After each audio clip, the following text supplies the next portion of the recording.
Welcome, tranquil viewers, to Science and Spirituality on Supreme Master Television. On this episode, we share some scientific findings on the power of group meditation to promote world peace and the betterment of life for everyone.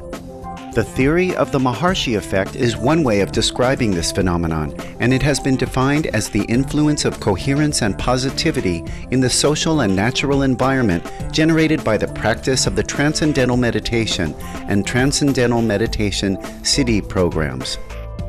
Maharishi Mahesh, yogi of India, first proposed this hypothesis.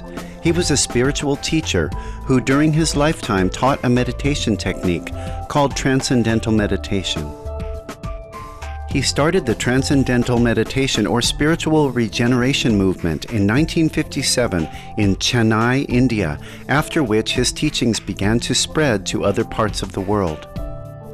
The Maharishi effect says that when a certain number of people meditate together using the Transcendental Meditation technique, the coherence created in the energy field of the group is able to affect the collective consciousness of others in a constructive manner at a local, national, and worldwide level.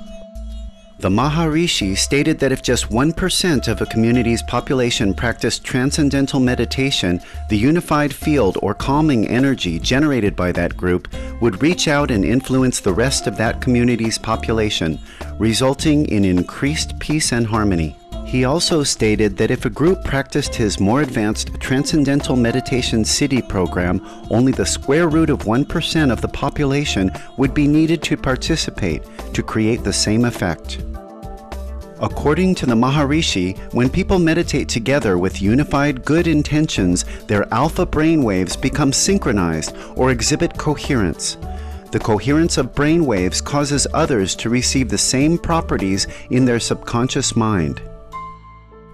One of the explanations for the Maharishi effect is that because a meditating group's alpha brainwaves are functioning at a profound level, the waves permeate the atmosphere to reach those in the same geographical region, influencing their hearts, thoughts, and actions. The brainwave pattern of an individual can be measured with an electroencephalogram or EEG machine. An EEG machine can detect different brainwave patterns known as beta, alpha, theta, and delta. Dr. Craig Pearson is the Vice President of the Maharishi University of Management in Iowa, USA, which was founded by Maharishi Mahesh Yogi in 1971. Here he discusses the nature of consciousness. Consciousness is something that is so intimate to us that we don't normally think about it. Just like fish swimming in the sea don't think about the water that they swim in. But consciousness is what makes us awake. We can think of consciousness as wakefulness or alertness or even intelligence. The fact that you and I are awake and able to speak to each other is due to the fact that we are conscious, that we have consciousness at the foundation of our mind. So consciousness is the most intimate value of human life. And deep within, there's a place deep inside the mind where all thoughts come. And that is a place of unlimited creativity, unlimited intelligence. The great religions have referred to it as the kingdom of heaven within. Dr. Fred Travis is the chair of the Maharishi Vedic Science Department and director of the Center for Brain, Consciousness, and Cognition at the Maharishi University of Management. For the past 20 years, he has researched the evolution of the human brain and investigated the nature of consciousness. This Maharishi effect has been documented in scientific experiments. There have been over 600 studies conducted at over 250 independent universities and research institutions in 30 countries. Dr. Travis now elaborates on one such study done in Washington, D.C., the capital of the United States, which was published in a leading sociology journal called Social Indicators Research. And in 1993, we did a similar thing in Washington, D.C., where we ended up bringing over 4,000 people to Washington, D.C. This was over a 3-week period. We were able to track 20 different indices that we had lodged previously with a group of scientists. So we weren't just finding the one that worked and that's the one we're reporting. We said these are the ones we're going to measure, and then we just measured them through the time. And we found that as the numbers went up, the quality of life again went up. The experiment set out to show that the meditation would measurably reduce violent crimes in the city, with other possible factors controlled for, such as weather, amount of daylight hours, prior crime trends, etc. It was found that in the last week of the experiment, where the number of people participating in the group meditation was at its maximum, such crimes dropped by nearly 25%. The statistical probability of getting this result was calculated to be less than 2 in 1 billion. Carl Jung, a famous Swiss psychiatrist, introduced the concept of collective subconscious in 1916. He regarded the collective subconscious as representative of wisdom and self-knowledge at the deepest level. The following is one of his famous quotes on the underlying connection between all of humanity. Our personal psychology is just a thin skin, a ripple on the ocean of collective psychology. The powerful factor, the factor which changes our whole life, which changes the surface of our known world, which makes history, is collective psychology, which moves according to laws entirely different from those of our individual consciousness.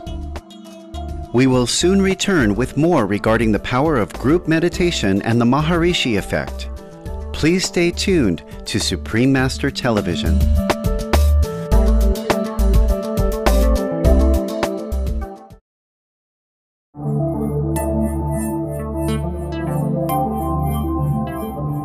Welcome back to Science and Spirituality on Supreme Master Television. In the 1960s, Maharishi Mahesh Yogi put forward a theory called the Maharishi effect regarding the constructive results seen after a proportion of a population comes together in meditation.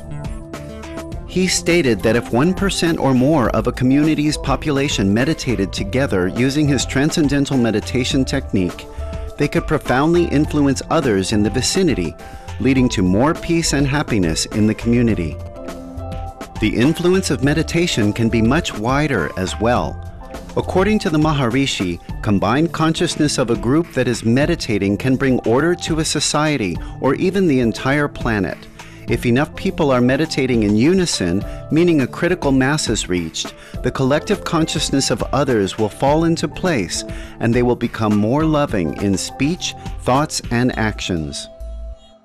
Dr. Craig Pearson, Vice President of the Maharishi University of Management, expounds once again on the nature of consciousness and its relation to the Maharishi effect. Pure consciousness is actually the field of creativity and intelligence that gives rise to and sustains the entire earth, the entire cosmos. So that means that what we're waking up in our awareness is that unified field of all the laws of nature. So this demonstrates, it's a discovery whose implications for human life are really unimaginable, that deep within our own awareness, we have access to nature's unbounded intelligence. This is the key to bringing life into harmony with natural law. And bringing life into harmony with natural law is really the only way that we'll find solutions to the problems of our planet. This is the towering discovery of our faculty. And there are many others in specific applications of this discovery of consciousness in the unified field and the different academic disciplines. But this is the great one. And the one that stands alongside that is the discovery of what we call the Maharishi effect. And the scientists here, our own faculty who discovered that and who've continued researching that, have called that the Maharishi effect in honor of our founder, Maharishi, who predicted it in the 1960s.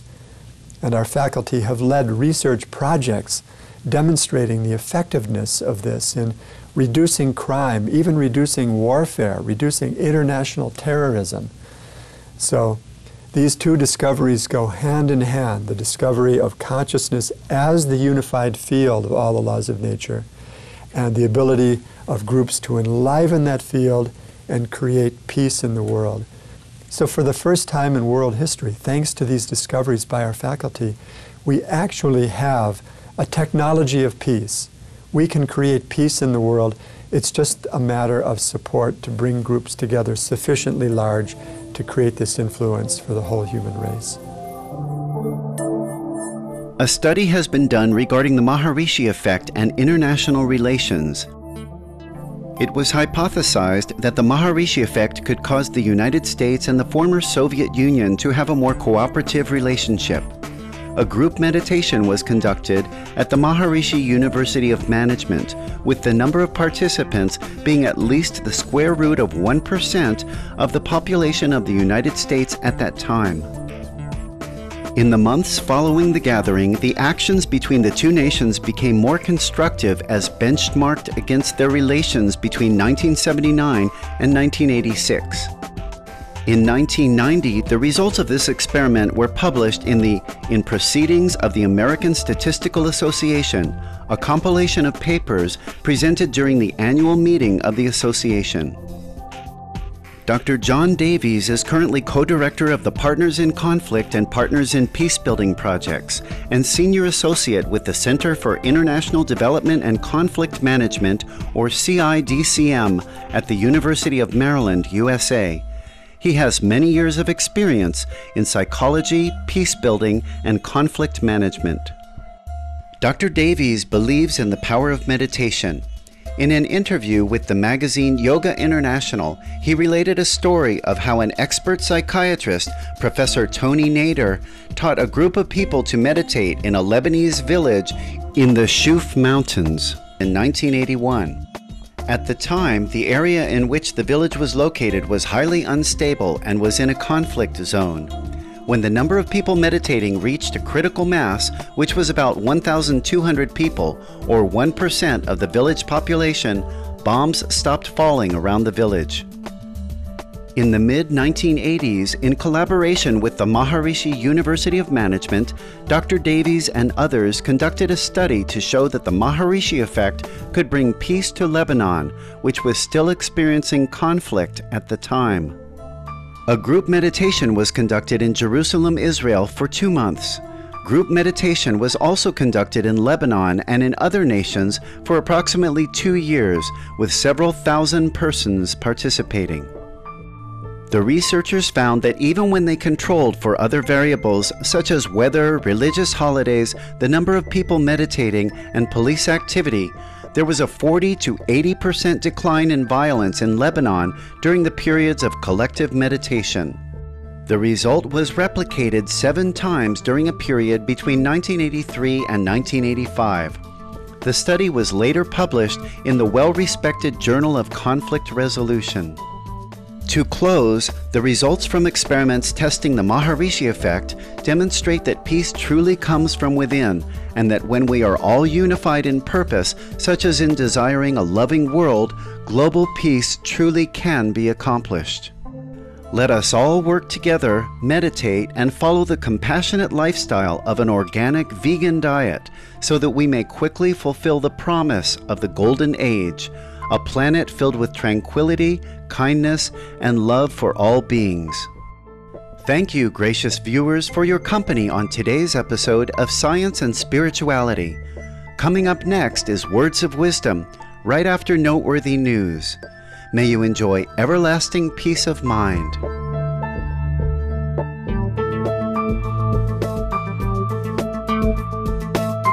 For more details, please visit www.suprememastertv.com/SS